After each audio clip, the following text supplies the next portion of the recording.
Hello guys, welcome back to my channel, and today we're gonna talk about bookish preferences.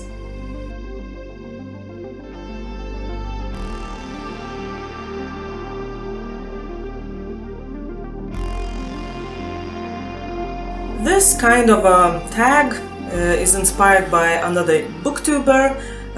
Murphy Napier did this on her channel. I will provide a link down in the description or somewhere here.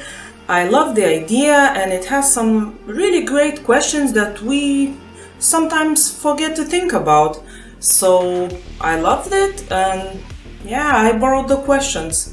First question: which perspective is your favorite?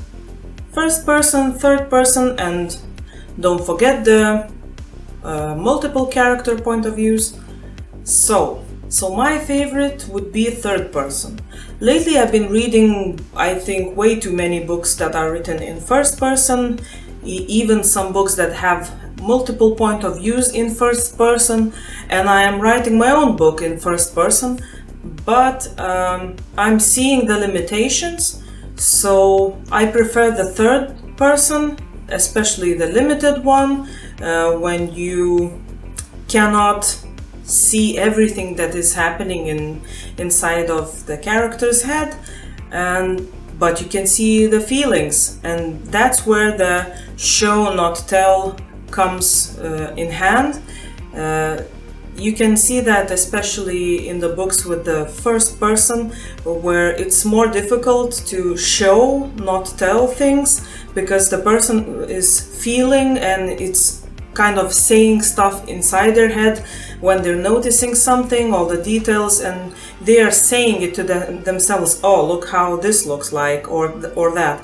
So I think that third person is more usable for showing, not telling, and that's why I would say it's my more favorite. Also because it allows to do more description, to show more environment, world building. And in the first person you also have this limitation. Sometimes character doesn't understand something. Of course you can play with unreliable narrator in this case, but for me I prefer when everything is clear. Some stuff can be hidden, but yeah. Next question: which format is your favorite? Hardcover, paperback, audiobook, or ebook? So I already said that in my preferred way. Hardcovers are my favorite. They are sturdy, they have beautiful covers, and of course the edges or the binding sometimes are worn off, but I still love how they feel in your hands, and I prefer them over those floppy paperbacks, because usually my fingers get tired when holding a paperback, because you always have to push on the pages so they don't. Also, this preference might come from the fact that publishers in Lithuania, at least what I noticed, they prefer to release editions in hardcovers.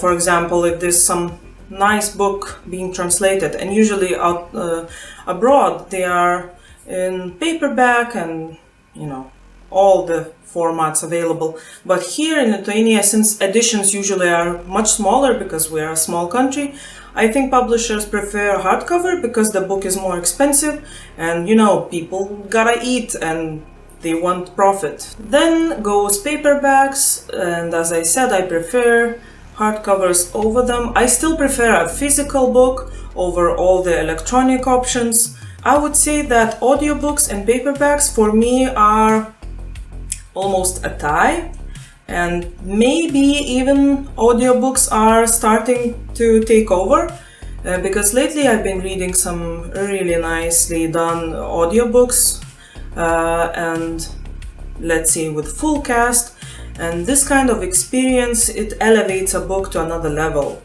So I almost prefer audiobook over paperback. And lastly, for me comes ebooks. I don't like them. It reminds me of studying in university, just looking all the time at a screen. I don't have a Kindle or anything. I don't know how this kind of stuff works.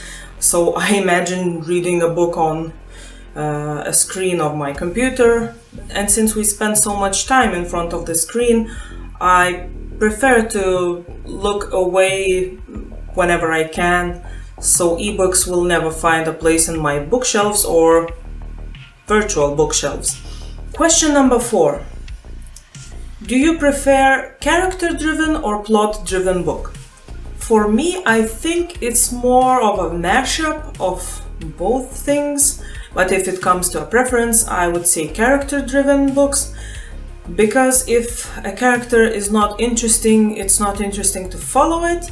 I can give an example of a book that I read last year that was purely plot-driven, and I pushed through just because the plot was okay. And it's one of the classics. It's by Jules Verne, A Journey to the Center of the Earth.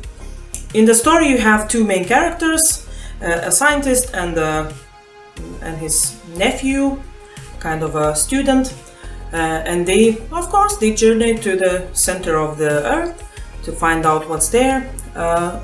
I was hooked because this book had some runes and it was happening in Iceland, but I soon realized that it's a very plot-driven book and you don't really learn anything new about the characters. I think this book represents really nicely the time when it was written. At that time, all the news in science were very important to include in the books, and I know that Jules Verne did that a lot in his books because he was an enthusiast of science breakthroughs, so he tried to include all that, and sometimes his books end up being more like a report of scientific discoveries and not a character-driven books.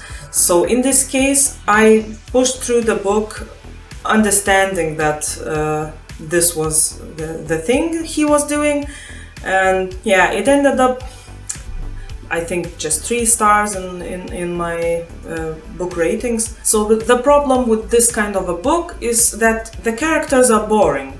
They are very two-dimensional, they're, as others would say, flat. They don't really change throughout the story, and it feels like stuff is happening to them, not because of them. So my preference would be character-driven books. There are lots of good examples. I will not get into that because the video will turn out very long. Next question. Do you care about prose? For me, I care a lot. I hate purple prose. I don't understand these kind of writers, how they manage to talk about nothing so much. Purple prose, you can also call it over flowery prose. Basically, it's just talking about nothing. And an example of that is Caraval, I would say. At least that was the thing that I noticed a lot. Some of the descriptions were done in very exaggerated, and it could have been done in a more simplistic way because you easily understand what emotions are happening, and you don't have to call it salted caramel sweet, or I don't know.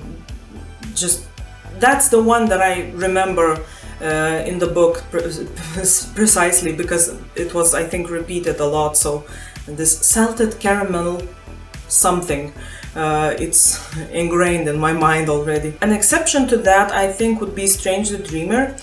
Some people call it overly flowery prose, but for me, since I experienced that in an audiobook, I was reading both Stranger Dreamer and Muse of Nightmares while I was sick, lying in bed and just having all of my time in the universe and just doing nothing.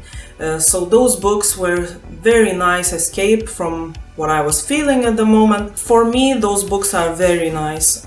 Maybe if now I try to read them in a physical book with my own eyes, not listening, maybe they would feel different, but I still love them. The story was very nice. So yeah, I wouldn't call it overly flowery. Maybe that's the way I remember it. Also, as a writer myself, I noticed my own patterns, and when I was reading my first draft of my novel, I noticed that I'm mentioning the same kind of descriptions of, heart sinking, or describing eyes all the time, like too much eye contact is happening. I don't think people do that a lot in real life, even though there are some instances where eye contact is very important as a clue, especially in a romantic relationships. But I think that is one of the things I'm gonna work on while doing the second draft.